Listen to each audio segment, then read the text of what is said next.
Have you ever stumbled upon these two operators and wondered what the difference between them might be? If you have, you're in the right place. Because in this video, I'm going to be explaining to you everything you need to know about these two operators. I'll be explaining to you when to use these operators, when not to use them, and how you can be able to apply these two operators into your personal projects. So sit back and relax while we jump right into the video. So basically, in simple terms, the first operator you are seeing there simply means a comparison operator. Just like the name implies, it just compares if two values are equal. And that's as simple as it can be. And the second operator you are seeing there, we call it the strict equality operator. Now, unlike this first operator that only compares the value, the second operator compares the value as well as the data type. So notice the difference between these two operators. The first operator only compares the value. The second operator compares the value as well as the data type.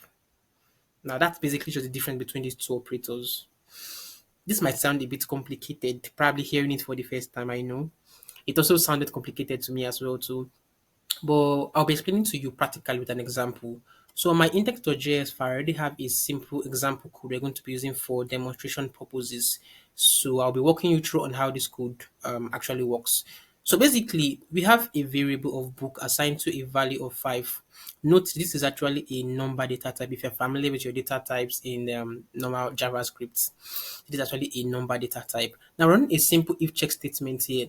If the book is equal to 5, note this is actually the strict equality operator. We're using it here. If it is equals to 5, which actually in a string format, a data type of 5 string, we just return back book is 5. Or if not, we just get back book is not 5. Now, when looking at this, someone might think, okay, since the value here match what we have here, we should get back a truth value, which is book is 5. But reverse is the case. Now, why is that so? Let's look back. Let's look at what we get on the console first of all. So I already have my browser open here. I'll just simply click on F12 shortcut,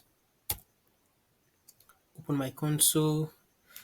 Um, yeah. So basically, just ignore these errors we have here. Focus on this. So we have book it's not 5. Now why is that so? That's because the value true they match, but the data type they do not match. We have a number data type here, and here we have a string data type. That's why we're getting back a false value. Remember, we're using the strict equality operator, and like I told you earlier before, it compares the value and the data type. So it has checked the value, they match, but data type doesn't match, and that's why we're getting back a false value. So imagine I put this to something that actually match. I put 5 here now. We should get back a truth value because now the values match and now the data type also match as well too. So loading my console, we should get back a truth value. Book is 5. And that's basically just how the strict equality operator works. It compares the value and the data type. It checks for those two things. Now let's see how the double equal to operator work. Now if I just change it to the double equal to sign, initially we should get back book is equals to 5 because the value here match and the value here match. And let me just put it in a string format so that you understand more better. So you see that this one doesn't really care about the data type. It just concerns about the value. That's for the comparison operator, the double equal to operator. So now 5 here, we should get back a truth value. So returning it, we get back book is equals to 5. That's because the value it matches. But if I put something like 4 here now, we should get back a false value, just like you've guessed. Book is not 5. And that's basically just the difference between these two operators. So to paraphrase again, the first operator, which is actually the comparison operator, the double equal to operator, it only compares the value. It's only concerned about the value. It doesn't really care about the data type. Now, the second operator, it's more concerned about the two. It checks for both the value and the data type. It's concerned about the two. If the value matches and data type does not match, we're going to get back a false value. But if both the value and the data type match, we should get back a truth value on whatever it is we are using it for.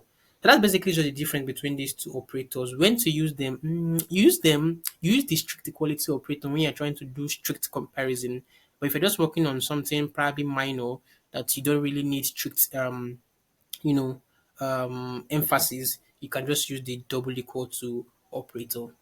And that's basically it for now. Thank you so much, guys, for watching my videos. I really really appreciate. I hope to see you in upcoming videos. Please don't forget to like my videos, subscribe to this channel, and also click on the notification tab to so that YouTube notifies you whenever it is I drop another awesome videos like this. Also, don't forget to share my videos to people that you feel like, oh, it might be helpful to them, like friends and family members. I would really really really appreciate that. Thank you so much for now, and bye.